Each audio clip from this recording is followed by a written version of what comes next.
Shalom. Our YouTube channel, A for Ben. welcomes you to a new lesson of Hebrew language learning. Hebrew ഭാഷാ പഠനത്തിന്റെ പുതിയ ഒരു അധ്യായത്തിലേക്ക് താങ്കൾക്ക് സ്വാഗതം. אנא דניאל ואמר له שמע די אללה מברך מן עלמה ועד עלמה די חכמתה וגבורתה די אלוהי. ദാനിയേൽ പ്രവചനം 2 അധ്യായം 19-20 വാക്യങ്ങൾ. ദാനിയേൽ സ്വർഗസ്ഥനായ ദൈവത്തെ സ്തുതിച്ചു പറഞ്ഞത്, ദൈവത്തിന്റെ നാമം എന്നും എന്നേക്കും സ്തുതിക്കപ്പെടുമാറാകട്ടെ, ജ്ഞാനവും ബലവും അവനുള്ളതല്ലോ.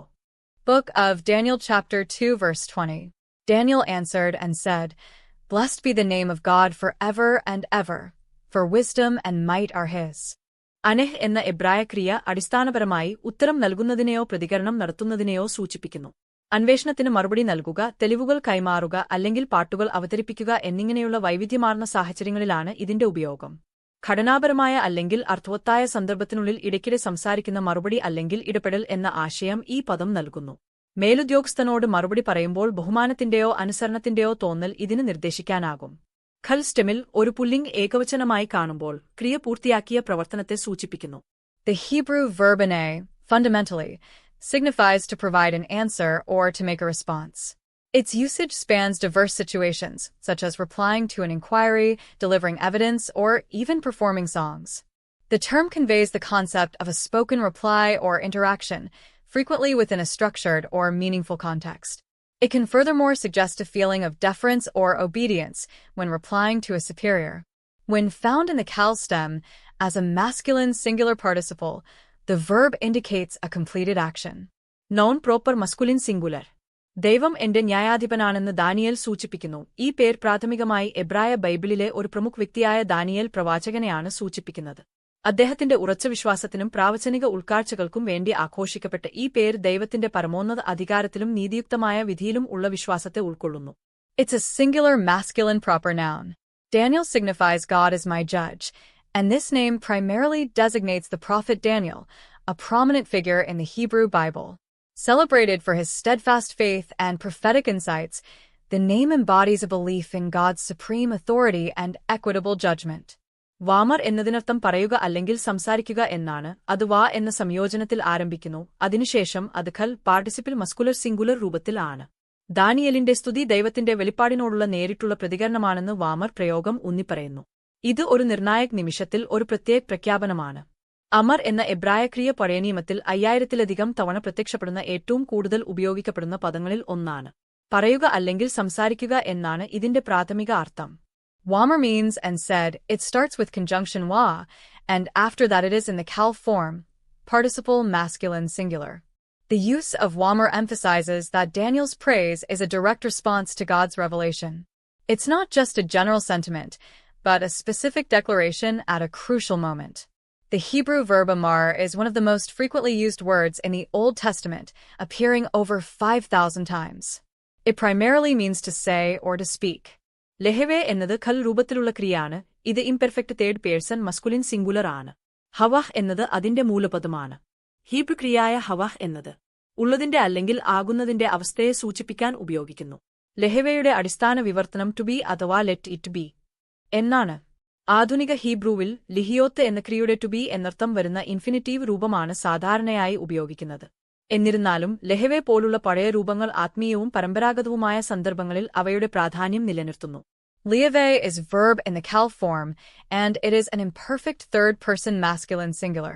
Hava is its root word. The Hebrew verb hava is used to denote the state of being or becoming. A basic translation of liave would be to be or let it be. In modern Hebrew, the verb lihieth, the infinitive form of to be, is commonly used. However, the older forms like lehevi retain their significance in religious and traditional contexts. Shmeh എന്ന വാക്കിന്റെ അർത്ഥം പേർ എന്നാണ്. ഇത് ഒരു third person masculine singular നൗനാണ്. ഒരു പേരിനെയോ പ്രശസ്തിയോ സൂചിപ്പിക്കാൻ അതിന്റെ മൂലപദമായ ഷേം അല്ലെങ്കിൽ സൂം ഉപയോഗിക്കുന്നു. ഹീബ്രു ബൈബിളിൽ ഒരു പേർ കേവലം ഏകപക്ഷീയമായ ഒരു പദവിയല്ല. ഇത് നാമത്തിന്റെ സ്വഭാവം, പ്രശസ്തി, സത്ത എന്നിവ പ്രതിഫലിപ്പിക്കുന്നു. The word shmeh and it means name. It is a noun third-person masculine singular, and its root word shem or shum is used to denote a name or reputation. In the Hebrew Bible, a name is not merely an arbitrary designation. It reflects the character, reputation, and essence of the named entity. Particle the പ്രാഥമികമായി പഴയ നിയമത്തിലെ അരമായ ഭാഗങ്ങളിൽ relative pronoun ആയോ സംയോജനം ആയോ ഉപയോഗിക്കുന്നു. കാരണം ഉദ്ദേശ്യം അല്ലെങ്കിൽ ഫലം പോലുള്ള ബന്ധങ്ങളെ സൂചിപ്പിക്കുന്ന ഉപവാക്യങ്ങൾ ബന്ധിപ്പിക്കുന്നതിന് ഇത് സഹായിക്കുന്നു. The particle d is primarily used as a relative pronoun or conjunction in Aramaic portions of the Old Testament. It serves to connect clauses, indicating relationships such as cause, purpose, or result. പഴയ നിയമത്തിലെ Aramaic ഭാഗങ്ങളിൽ പ്രത്യേകിച്ച് ദാനിയേലിന്റെ പുസ്തകത്തിൽ ഇലാഹ എന്ന പദം ഉപയോഗിച്ചിട്ടുണ്ട്. Elohim എന്ന വാക്കിന്റെ തത്തുല്യമായി ഇതിനെ കണക്കാക്കാം. The term Eloha is used in the Aramaic portions of the Old Testament, particularly in the book of Daniel. It may be considered as the Hebrew equivalent of the word Elohim. മെബാറക് എന്നത് Piel രൂപത്തിലുള്ള ക്രിയയാണ് അല്ലെങ്കിൽ ഖൽ passive പാർട്ടിസിപ്പിൽ masculine singular ആണ്. അനുഗ്രഹീതൻ എന്നർത്ഥം. അതിന്റെ മൂലപദം ബ്രക്കാണ്. Bible പശ്ചാത്തലത്തിൽ ദൈവത്തിന്റെ സാന്നിധ്യത്തിന്റെയോ പ്രവർത്തനങ്ങളുടെയോ പ്രസരിപ്പിനെയോ തേജസ്സിനെയോ രൂപകമായി വിവരിക്കാൻ ഇതിന് കഴിയും. Mebarak is verb in Peel form or Cal passive participle masculine singular. It means blessed. And its root word is brak. In the biblical context, it can metaphorically describe the radiance or splendor of God's presence or actions. വേർപിരിയൽ, ഉദ്ഭവം അല്ലെങ്കിൽ താരതമ്യത്തെ സൂചിപ്പിക്കാൻ Hebrew preposition മിൻ ഉപയോഗിക്കുന്നു. ഇവിടെ from എന്ന് തർജിമ ചെയ്തിരിക്കുന്നു.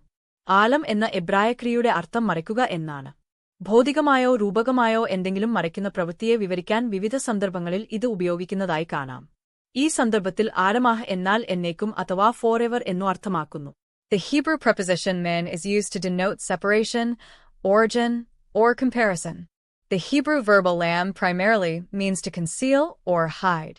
It is used in various contexts to describe the act of hiding something physically or metaphorically. In this context, alima means forever. അത് എന്ന Hebrew വാക്ക് പ്രാഥമികമായി സമയത്തെയോ സ്ഥലത്തെയോ സൂചിപ്പിക്കാൻ ഒരു പ്രീപോസിഷൻ അല്ലെങ്കിൽ ക്രിയാവിശേഷണം ആയി ഉപയോഗിക്കുന്നു. സമയത്തിന്റെ അടിസ്ഥാനത്തിലോ വരെ അല്ലെങ്കിൽ വ്യാപ്തിയിലോ അത്രത്തോളം ഒരു നിശ്ചിത പോയിന്റ് വരെ തുടർച്ചയായി എന്ന ആശയം ഇത് നൽകുന്നു. അതിനു മുമ്പുള്ള വാ എന്ന സംയോജനം നമുക്ക് കാണാം. അത് വാ അത് എന്ന് ഉച്ചരിക്കുന്നു. ഇവിടെ അലാമ എന്നാൽ എക്കാലവും എന്നാണ് അർത്ഥമാക്കുന്നത്. The Hebrew word oth is primarily used as a preposition or adverb to denote time or space. It conveys the idea of continuity up to a certain point, whether in terms of time, until, or extent as far as. We can see the conjunction wa before it, and it is pronounced as wa'ath. Here alama means ever. നമ്മൾ കണ്ടതുപോലെ ദിയെന്ന കണിക പ്രധാനമായും ആപേക്ഷിക സർവനാമമായാണ് ഉപയോഗിക്കുന്നത്. As we see, the particle die is primarily used as a relative pronoun. ജ്ഞാനം അല്ലെങ്കിൽ വിവേകത്തോടെ പ്രവർത്തിക്കുക എന്നർത്ഥം വരുന്ന ഹകം എന്ന ധാതുവിൽ നിന്നാണ് ഹഖമേത ഉണ്ടായത്. ഹെക്മേത്ത് എന്നത് സ്ത്രീലിംഗ ഏകവചന നിർണായക അവസ്ഥയാണ്. അതിനർത്ഥം ജ്ഞാനം എന്നാണ്. ജ്ഞാനം പലപ്പോഴും ദൈവത്തിന്റെ ഒരു ഗുണമായി പ്രതിപാദിച്ചിരിക്കുന്നു. ജ്ഞാനത്തെക്കുറിച്ച് സംസാരിക്കുന്നത് പലപ്പോഴും ദൈവിക ജ്ഞാനത്തെ പരാമർശിക്കുന്നു. ഇതിനർത്ഥം ദൈവത്തിന്റെ സ്വഭാവം ജ്ഞാനത്താൽ സവിശേഷമാണ് എന്നാണ്. Hakamitha derives from the root hakam, meaning to be wise or to act wisely. Hekamitha is noun feminine singular determinate state, and it means wisdom. Wisdom is often presented as an attribute of God. To speak of the wisdom often implies a reference to divine wisdom. This means that God's very nature is characterized by wisdom. ആദ്യം നമുക്ക് പ്രിഫിക്സും സഫിക്സും നോക്കാം. തുടക്കത്തിലെ ഓഹ് ഒരു സംയോജനമായും അർത്ഥമായും പ്രവർത്തിക്കുന്നു. പദത്തെ അതിനു മുമ്പുള്ളവയുമായി ബന്ധിപ്പിക്കുന്ന ഒരു ഉപസർഗമാണിത്. ധ അവസാനം അരമായിലെ ഒരു ഊന്നിപ്പറയുന്ന അവസ്ഥ പ്രത്യയമാണ്.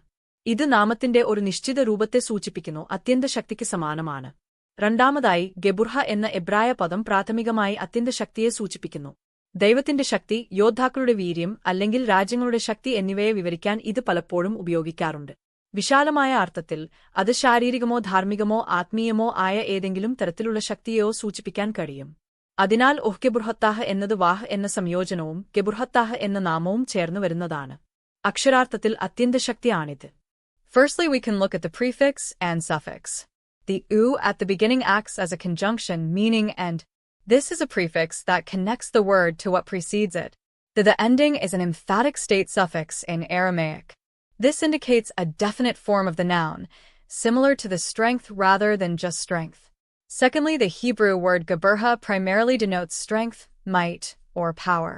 It is often used to describe the might of God, the valor of warriors, or the strength of nations. In a broader sense, it can refer to any form of power or strength, whether physical, moral, or spiritual. So Geburtha is conjunction wa, and noun Geburtha, it literally means and might. നമ്മൾ കണ്ടതുപോലെ the എന്ന കണിക പ്രധാനമായും ആപേക്ഷിക സർവനാമമായാണ് ഉപയോഗിക്കുന്നത്. As we see, the particle d is primarily used as a relative pronoun. ലേ ഒരു preposition മൂന്നാം വ്യക്തിപുരുഷ ഏകവചനമാണ്, അതിനർത്ഥം അവൻ എന്നാണ്. Le is a preposition third person masculine singular, and it means he. പുരാതന എബ്രായ സംസ്കാരത്തിൽ ഹു, ഹി തുടങ്ങിയ സർവനാമങ്ങൾ ആശയവിനിമയത്തിന് അത്യന്താപേക്ഷിതമായിരുന്നു, പ്രത്യേകിച്ച് ക്രിയാസംയോജനത്തിൽ വിഷയം ഒഴിവാക്കുന്ന ഒരു ഭാഷയിൽ. In ancient Hebrew culture, pronouns like who and he were essential for communication, especially in a language that often omits the subject in verb conjugations. Thank you for watching our video. Please like, share, and subscribe to our YouTube channel. Please don't forget to comment below. We are using simple techniques throughout our videos to learn languages effectively. So please watch our videos regularly to learn the language faster. Have a great time.